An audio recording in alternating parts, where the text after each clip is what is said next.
Eskilar aytardi, qo'ydi otasi arpa, onasi beda. Doim beda bilan arpa yegan qo'y hech nimani yemaydi, esidan chiqmasin.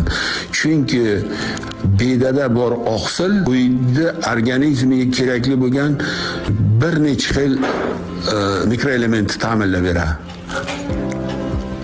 Bedani o'zi.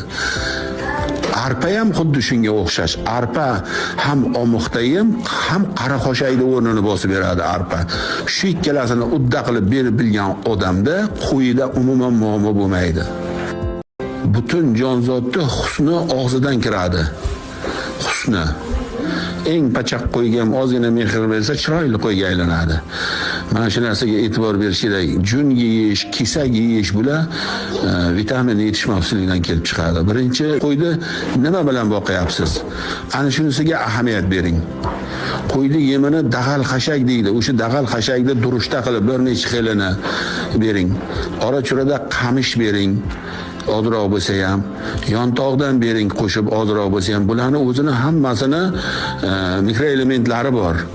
Yemlarni, mana hozir chiqadigan bir xil yemlardan foydalansa ham bo'ladi. Speskorm degan narsalarni.